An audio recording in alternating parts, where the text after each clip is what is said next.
میں ماں سے شدید نفرت کرتا تھا کیونکہ وہ اپنے عاشق کے ساتھ بھاگ گئی تھی جب میں صرف 6 دن کا تھا۔ میری خالہ نے مجھے گود لے لیا اور سگی اولاد سے بڑھ کر چاہا۔ اچانک مجھے معلوم ہوا کہ میری ماں جیسی خالہ کو کینسر ہے۔ وہ جاتے جاتے مجھے اپنی ڈائری دے گئی اور کہا کہ جب میں مر جاؤں تو اسے پڑھ لینا۔ خالہ کے انتقال کو تیسرا دن تھا جب میں ان کے کمرے میں رکھی ڈائری نکال کر پڑھنے لگا۔ آنکھوں میں آنسو تھے۔ اچانک ڈائری میں سے ایک پرانی تصویر نکل کر میرے قدموں میں جا گری۔ اسے دیکھ کر میرے منہ سے زوردار چیخ نکلی۔ میں خاموشی سے اسپتال کے کوارٹر میں بیٹھا تھا، دل خون کے آنسو رو رہا تھا۔ آج میری ماں جیسی خالہ زندگی اور موت کی جنگ لڑ رہی تھی۔ مجھے معلوم ہی نہیں تھا کہ انہیں کینسر ہے جو انہیں موت کے دہانے پر لے آیا۔ میری زندگی میں خالہ کے سوا کوئی نہیں تھا، نہ باپ، نہ ماں، نہ دادی اور نہ کوئی اور رشتہ دار۔ اچانک میری زندگی اتنی بدل جائے گی یہ میں نے کبھی سوچا نہ تھا۔ میں نے خود کو ان پر لٹا دیا تھا اور انہوں نے میری زندگی سنوار دی تھی۔ میری خاطر انہوں نے شادی نہیں کی اور اپنی جوانی مجھ پر قربان کر دی۔ میں سر جھکائے انہی کے بارے میں سوچ رہا تھا کہ اچانک ICU کا دروازہ کھلا۔ میں فوراً ہڑبڑا کر کھڑا ہوا اور ڈاکٹر کی طرف لپکا۔ ڈاکٹر نے مجھے دیکھتے ہوئے کہا، آپ مسٹر عارف ہیں؟ میں نے سر ہلایا تو وہ بولے، آپ کی پیشنٹ اب آپ کو اندر بلا رہی ہے، لیکن پہلے میں کچھ کہنا چاہتا ہوں۔ میں نے ان کی بات کاٹ کر کہا، بعد میں سنوں گا، مجھے پہلے ان کے پاس جانا ہے۔ مگر انہوں نے میری کلائی تھام کر روکا اور کہا، فی الحال آپ ٹھہر جائیں، ان کے پاس ابھی کچھ وقت ہے۔ ڈاکٹر کی بات سن کر میرا دل دھک سے رہ گیا۔ ایسا لگا جیسے کسی نے میرے دل مٹھی میں بیچ دیا ہو۔ وہ بولے، آپ کی پیشنٹ کو کینسر ہے اور یہ آخری سٹیج پر ہے۔ یہ پہلے بھی ہمارے پاس آ چکی ہیں۔ ہم نے علاج شروع کرنے کو کہا تھا مگر یہ صرف ضرورت کے تحت دوائی لیتی رہیں۔ انہوں نے اپنی جان کو خود عذاب میں ڈالا اور کوئی نہیں جان پایا کہ ایسا کیوں۔ اب ان کے پاس صرف چند گھنٹے ہیں۔ آپ ان کی دل جوئی کریں یا جو کہنا چاہیں کہہ لیں۔ یہ کہہ کر ڈاکٹر میرا کندھا تھپ تھپا کر چلے گئے۔ مجھے لگا جیسے میں تپتی دھوپ میں اکیلا کھڑا ہوں۔ میں نفی میں سر ہلاتے ہوئے بولا، ایسا نہیں ہو سکتا، آپ مجھے دھوکہ نہیں دے سکتے۔ مجھے لگا تھا خالہ کو کینسر کا پتہ ہی نہیں تھا مگر دراصل ان کو سب کچھ علم تھا۔ میں غصے میں کمرے کے اندر آ گیا۔ اگلا منظر میری جان نکال دینے والا تھا۔ آکسیجن ماسک اور بڑی بڑی مشینیں ان کے وجود سے جڑی ہوئی تھیں مگر ان کی انگلیاں حرکت کر رہی تھیں۔ میں فوراً ان کے قریب گیا۔ جیسے ہی میں نے ان کا زرد چہرہ دیکھا میری آنکھوں سے آنسو بہنے لگے۔ تمام پل یاد آنے لگے جب مجھے ان پر شک ہوتا تھا۔ میں کچھ کہتا اس سے پہلے ہی انہوں نے میرا ہاتھ تھام لیا اور دھیرے سے بولی، کیسے ہو عارف؟ میں تڑپ کر بولا، آپ کی ایسی حالت دیکھ کر آپ کا بیٹا کیسا ہو سکتا ہے؟ آپ کو ذرا بھی احساس ہے کہ میری حالت کیا ہو رہی ہے؟ خالہ، اگر آپ کو کچھ ہو گیا تو میں کیا کروں گا؟ اس بڑی دنیا میں آپ کے سوا میرا کون ہے؟ آپ نے ایسا ظلم کیوں کیا کہ جب آپ کو معلوم تھا آپ کینسر میں مبتلا ہیں تو علاج کیوں نہ کروایا؟ اللہ کا دیا ہمارے پاس سب کچھ تھا، آپ جاب کر رہی تھی، اچھی انکم تھی، آپ کا علاج بآسانی ہو سکتا تھا، آپ نے مجھے کیوں نہ بتایا؟ میں آپ کے بغیر کیسے زندہ رہوں گا؟ یہ کہتے ہی میں پھوٹ پھوٹ کر رونے لگا۔ زندگی میں میں نے ماں کھو دی تھی، باپ کھو دیا تھا، دوست اور رشتہ دار سب کھو دیے، لیکن میں اس عورت کو کھونا نہیں چاہتا تھا جس میں میری پوری زندگی بستی تھی۔ ایسا لگتا تھا جیسے اگر انہیں کچھ ہو گیا تو عارف بھی مر جائے گا۔ میں مزید کچھ کہتا کہ وہ آہستہ سے بولی، میرے پاس زیادہ وقت نہیں عارف، میری بات سن لو۔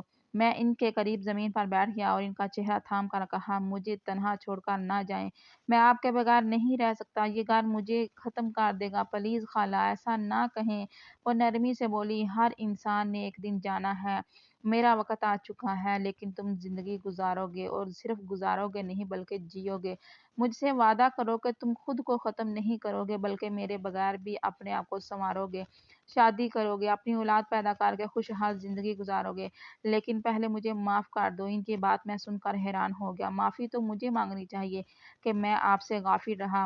اگر میں آپ پر نظر رکھتا تو آج یہ نوبت نہ آتی۔ میں کچھ کہتا کہ وہ مزید بولی، جب تمہارے سامنے حقیقت کھلے گی اور میرا سچ سامنے آئے گا تو وعدہ کرو کہ مجھ سے نفرت نہیں کرو گے۔ میں نے جو بھی کیا صرف تمہاری محبت میں کیا۔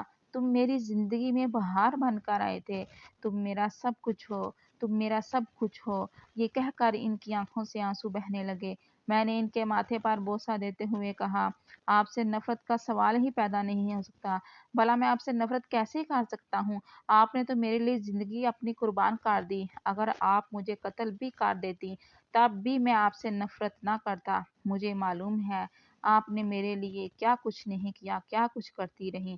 میں نے کہا، آپ مجھے معاف کر دیں، کہ میں نے آپ کا خیال نہیں رکھا، میں اور کاموں میں مصروف رہا لیکن آپ کو نہیں دیکھا، آپ کی خدمت نہیں کی۔ میں آپ کو کھونا نہیں چاہتا، آپ کا علاج کرواؤں گا، ہم کسی اور اسپتال میں چلے جاتے ہیں، میں اپنی امید نہیں توڑوں گا۔ یہ کہتے ہی میں کھڑا ہو گیا مگر انہوں نے میرا ہاتھ مضبوطی سے تھام لیا اور کہنے لگی، جب حقیقت تمہارے سامنے آئے گی تم مجھ سے نفرت کرو گے، اور میں چاہتی ہوں کہ اب حقیقت تمہارے سامنے کھلے۔ اپنی زندگی میں کئی بار سوچا کہ تمہیں سچائی بتا دوں، پردہ ہٹا دوں، لیکن مجھ میں ہمت نہیں تھی۔ میں تمہیں جیتے جی کھونا نہیں چاہتی تھی۔ ہاں، اب جب میں اس دنیا سے جا رہی ہوں تو مجھے فرق نہیں پڑتا، مگر میں تم سے صرف اتنا کہتی ہوں کہ مجھ سے نفرت نہ کرنا۔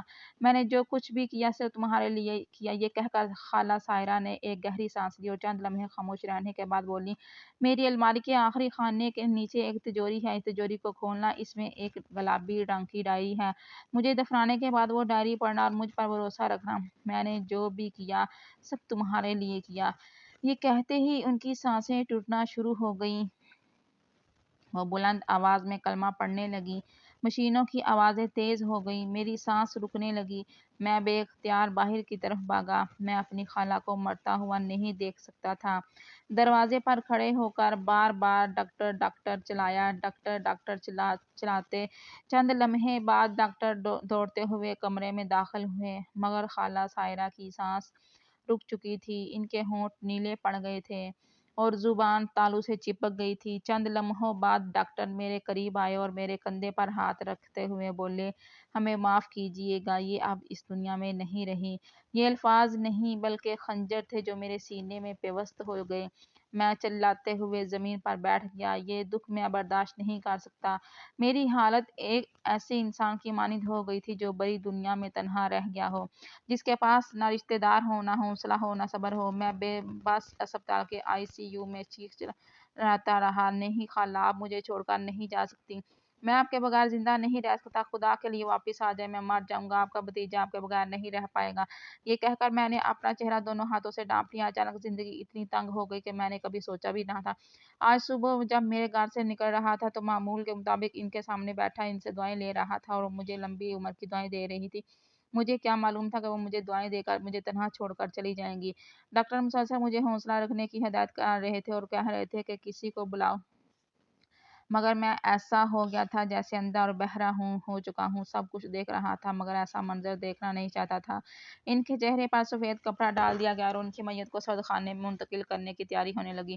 ڈاکٹر شاہنواز جو میری خالہ کو ضرورت کے وقت دوائیاں دیتے تھے، اب میرے قریب آ کر میرے کندھے پر ہاتھ رکھتے ہوئے بولے، ان کی میت کو احترام سے پہنچانا، اور وہ اکثر کہتی تھی کہ تم سے انہیں بہت محبت ہے، اس دنیا میں تمہارے سوا ان کا کوئی بھی نہیں تھا، اگر تم اس طرح ٹوٹ کر بکھر جاؤ گے تو ان کی قربانی کا حق ادا کون کرے گا؟ حوصلہ کرو، انتظامات کرو، مکمل، مرنا اور جینا صرف رب کے ہاتھ میں ہے، ہم کچھ نہیں کر سکتے، اب اٹھو اور جاؤ۔ میرا دماغ بالکل خالی ہو گیا تھا، کوئی کیا کہہ رہا تھا کچھ سمجھ نہیں آ رہا تھا۔ اچانک یہ صدمہ میرے لیے ناقابل قبول تھا۔ جو شخص صبح بالکل ٹھیک ٹھاک تھا وہ شام تک کیسے مر سکتا ہے؟ یہ کیسے ممکن تھا؟ میری سمجھ سے باہر تھا، مگر ڈاکٹر کی بات درست تھی، انہوں نے اپنی جوانی مجھ پر لٹا دی تھی، اب مجھ پر لازم تھا کہ میں ان کی میت کو عزت سے قبر میں اتاروں۔ میں نے کچھ دوستوں اور جاننے والوں کو فون کیا، معلوم تھا کہ کچھ ہی دیر میں نماز جنازہ کے لیے لوگ آ جائیں گے۔ محلے میں خالہ سائرہ کا ایسا مقام تھا کہ کوئی بھی پیچھے ہٹنے کو نہیں تھا۔ میرے صرف فون کرنے کی دیر تھی اور انتظامات شروع ہو گئے۔ میں سرد خانے کی طرف بڑھا تاکہ ان کے غسل کی تیاری کروا سکوں۔ ہمارے گھر میں کوئی عورت نہیں تھی جو غسل دینے کے لیے جا سکتی، اس لیے دل ہی دل میں طے کیا کہ غسل دینے والی عورت کو کچھ پیسے دوں گا تاکہ وہ طریقے سے غسل دے۔ وقت کی رفتار کبھی تھمی نہیں اور نہ کبھی تھم سکتی ہے۔ کل تک جو گھر میں میری خالہ اور میرے قہقہ سے گونجتا تھا، آج اسی گھر کے صحن میں ان کی میت رکھی تھی اور میں ان کے سامنے بالکل بے بس تھا۔ میرے پیچھے عورتیں قرآن پاک کی تلاوت کر کے ان کے لیے دعا کر رہی تھیں اور کچھ لوگ انتظار میں تھے کہ میں اشارہ کروں تاکہ میت اٹھا کر قبرستان لے جایا جا سکے۔ میں ان کے چہرے پر ہلکا سا ہاتھ پھیرتے ہوئے بولا، آپ نے مجھے دھوکہ دیا ہے، آپ نے وعدہ کیا تھا کہ آپ مجھے کبھی نہیں چھوڑیں گی، ہم دونوں ہمیشہ ساتھ رہیں گے، لیکن آپ جا رہی ہیں، میں آپ کو کبھی معاف نہیں کروں گا۔ آپ مجھ سے معافی مانگ رہی تھی نا؟ میں کہتا ہوں آپ کو کبھی معاف نہیں کروں گا، آپ نے میرے ساتھ بالکل اچھا نہیں کیا، آپ کو ایک لمحہ بھی خیال نہ آیا کہ آپ کا بیٹا آپ کے بغیر کیسے رہے گا؟ جس انسان نے آپ کی گود محسوس کی ہو اس کے دل پر کیا گزرے گی؟ یہ کہہ کر میں ہچکیوں کے ساتھ زاروں کی طرح رونے لگا۔ میرے دوست فوراً میرے قریب آیا اور مجھے سنبھالتے ہوئے بولا، حوصلہ کرو یار، کیا ہو گیا ہے تمہیں؟